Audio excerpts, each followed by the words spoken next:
En 2 BE qui sont pas vraiment des BE parce qu'on fait -0,2 R dessus, donc -0,05 et -0,15 dessus. Et ensuite, la grosse erreur, c'est que je vous préviens depuis une semaine qu'on va dump, qu'on va vraiment avoir un rect à la baisse parce qu'il y a trop de longues qui s'ouvrent. Et en fait, l'erreur que j'ai faite, c'est de mettre mon stop loss juste ici et pas ici. Et en fait, ça, c'est une énorme erreur parce que voilà, tout simplement, bah, je me suis fait stop loss, sniper, et c'est bien dommage parce que j'avais mon stop loss donc à, 88 499. Il était, 20h30 ou, 21h, j'étais crevé et finalement voilà 22h et finalement j'ai même pas regardé, où j'ai mis mon stop loss. On le met jamais sur un prix rond, on le met toujours à un prix psychologique au-dessus des prix psychologiques, donc j'aurais dû le mettre au moins à 525 au lieu de 499 et ça, c'était l'erreur. Donc, erreur à retenir, ne mettez jamais votre stop loss sur un prix rond, un prix psychologique, ne jamais le faire. Donc, soit vous le mettez à un prix donc au-dessus, donc à 522, 525, 550, etc. Soit vous le mettez au-dessus du dernier plus haut et on serait quand même sur au plus bas, sur un RR de 7. Donc, il y a pas mal de gens quand même qui ont réussi à l'avoir quand on regarde dans les résultats donc du groupe. Si on regarde résultat, on voit qu'il y a quand même pas mal de gens qui ont réussi à avoir ce short, même si, voilà, je l'ai call, il était bien. Il y a quand même, des gens qui ont réussi donc à manager leur stop loss. C'est simplement les gens qui ne suivent pas bêtement et qui ont analysé derrière. Donc voilà. Voilà, erreur de ma part là-dessus, je m'en excuse pour, ceux qui sont dans le groupe. En tout cas, voilà, c'est quelque chose qui ne se reproduira plus, ça, c'est sûr. Donc voilà, on est sur, un stop loss là-dessus. C'est dommage, c'était RR de 7, mais en tout cas, voilà, c'est pas grave, il y aura d'autres trades. Ce que je pense, c'est qu'on continuera d'être baissier aujourd'hui. Pour rappel, on a quand même un equal low à venir chercher en bas qu'on n'a pas pris. Je pense que là, on est sur un fake rebond.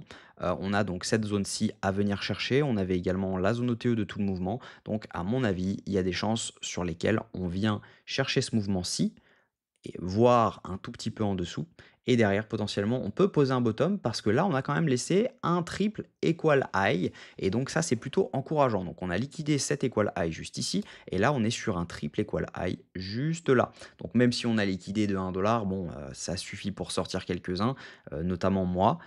Mais voilà, en tout cas, on est quand même sur un equal high. On a encore de la liquidité à venir chercher au nord. Donc, par conséquent, c'est probable de venir chercher cette zone-ci. Donc ce que je pense, c'est qu'actuellement on reste baissier aujourd'hui. Par contre, on peut potentiellement poser un bottom, ce week-end, semaine prochaine, on verra. Ce qui serait intéressant, c'est donc de dump aujourd'hui, demain. On vient chercher cette zone, on latéralise un petit peu ce week-end et derrière on peut repartir potentiellement un peu plus haut la semaine prochaine. On verra. Ça ne veut pas forcément dire qu'on passe complètement haussier, ça veut simplement dire que, bah, on a toujours cet OBH1 à venir chercher. Donc voilà, on n'est pas à l'abri d'avoir un rebond ou au moins revenir chercher les zones de liquidité pour derrière potentiellement repartir à la baisse. Donc on va regarder les datas en fonction de ça et on va voir si jamais tout simplement ça coïncide avec ce qu'on dit. Au niveau donc news économique, aujourd'hui, on a le PMI service à 15h45. Donc attendez-vous à avoir du mouvement quand même à 14h30. On a les inscriptions au chômage hebdomadaire également. Donc à 15h45, on va avoir du mouvement. 14h30, on aura du mouvement lors de l'ouverture US. Attendez-vous à avoir vraiment, vraiment beaucoup de mouvement. D'ailleurs, je crois que c'est à 15h30 maintenant qu'on a changé d'heure. À confirmer, je vais regarder ça tout à l'heure. Au niveau crypto bubble, on est, bah, plutôt dans le rouge, vous l'avez vu, on a dump sur Bitcoin, donc les alts ont pris cher également. Sur le mois, ça n'arrange pas du tout la situation. Clairement, on est sur des plus bas pour certains alts, donc clairement danger. Au niveau, funding open interest, ce qu'on voit, c'est que, bah, on a liquidé énormément donc de gens. Mais on a surtout fermé beaucoup de shorts parce qu'on voit donc une baisse de l'open interest juste ici avec une hausse des fundings, ce qui veut dire que ici c'est majoritairement des shorts qui se sont fermés.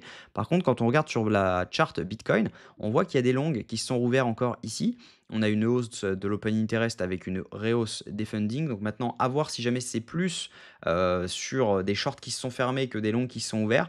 Donc ça, c'est à voir. Mais en tout cas, voilà, il y a quand même des longues qui ont réussi à rentrer ici. Et donc, par conséquent, on accumule des liquidités en dessous. Ça, c'est sûr. Ensuite, ce qu'on voit ici, c'est que là, il y a des shorts qui sont en train de s'ouvrir. On le voit juste là avec la hausse de l'open interest sur Bitcoin et sur USDT avec une baisse des funding. Donc, ce qui veut dire que ici, on a pas mal de shorts qui sont rentrés. Donc, potentiellement, bah, en ayant pris la liquidité ici, on a peut-être un petit scalp de longue à tenter pour venir chercher les liquidités au nord. Et ça va être intéressant.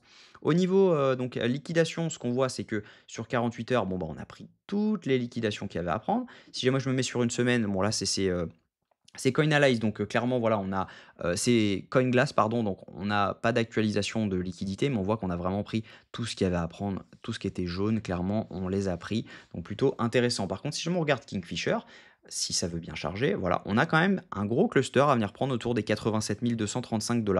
En revanche, ensuite, on n'aura pas grand-chose à prendre au-dessus, donc on n'a pas vraiment de raison d'aller beaucoup plus haut. En revanche, si jamais on commence à descendre, on a la zone donc des 82 000 $, des 81 000 $, des 77 000 $, la zone des 73 000 $ et le gros pic de liquidité, le vrai pic, c'est autour des 66 000, 67 000 $. Donc ça, c'est plutôt intéressant. Je doute qu'on aille jusqu'ici, mais on peut venir chercher, à mon avis, les 69 000 $, ça serait intéressant. Au niveau liquidité, on voit clairement qu'il y a des ordres pour protéger le prix à la hausse. Maintenant, est-ce que c'est du spoofing pour dire on va plus bas, etc. Et les ordres seront retirés si jamais on commence à tirer ce prix. Mais en tout cas, voilà, on voit qu'on aurait potentiellement un rejet autour des 86 000 $. On n'a pas grand-chose pour protéger le prix maintenant, donc on n'est pas à l'abri de faire un plus bas. Si jamais on commence à voir des ordres s'ouvrir, juste ici, potentiellement, ça pourrait venir dire que, bah, on est potentiellement pas loin d'un petit bottom court terme, donc on n'a pas grand chose non plus pour protéger le prix, mais ça peut être intéressant de les analyser en direct.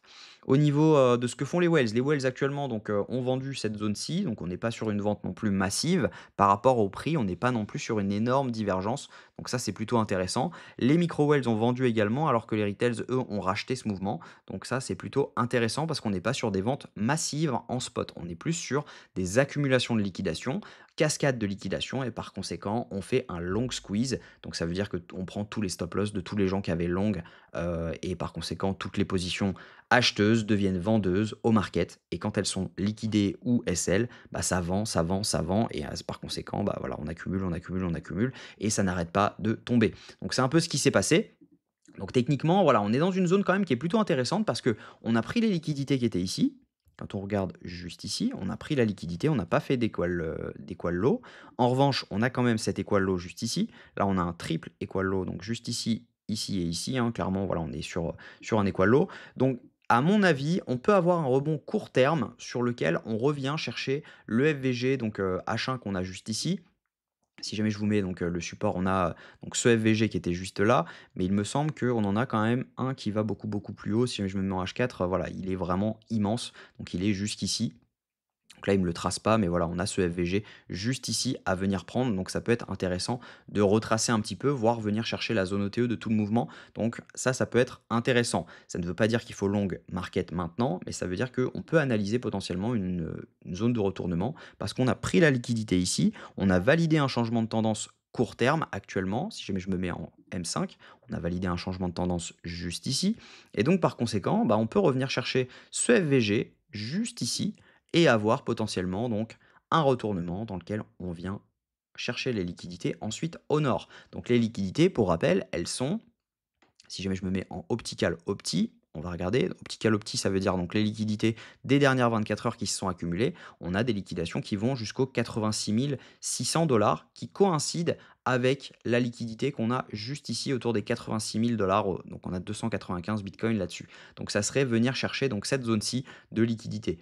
Donc cette zone-là. Donc le RR pourrait être intéressant si jamais on faisait un move comme ça pourrait être vraiment, vraiment pas mal et derrière pouvoir potentiellement revenir. Donc ça serait la zone OTE de ce mouvement et derrière on retrace donc hop, donc c'est la zone OTE parfaitement d'ailleurs et derrière on retrace potentiellement donc à la baisse et pour venir chercher donc les 80 500 $. Je pense que ce plan peut être pas mal, donc à voir maintenant si jamais on front run cette zone-ci, mais en tout cas ça va être intéressant d'avoir à l'œil ce setup parce que je pense qu'il est probable qu'il se passe. En tout cas, voilà, j'espère que cette vidéo vous a plu. Si c'est le cas, je vous invite à vous abonner, à liker cette vidéo et à commenter ce que vous en pensez. N'hésitez pas à nous rejoindre sur la School si jamais vous voulez être formé. On a fait un live hier qui a duré 2 heures, donc vraiment intéressant. On est 130 sur le groupe, donc n'hésitez pas à nous rejoindre. Les lives, bien sûr, sont dispo en replay pour ceux qui ne peuvent pas y assister et vous avez la possibilité de poser toutes vos questions directement ici. Donc voilà. Pour ceux qui ne peuvent pas y assister. Sinon, les questions se passent en live directement, on discute ensemble et c'est un grand plaisir de vous former. En tout cas, je vous souhaite une très bonne journée. On se retrouve demain à la même heure. Prenez soin de vous.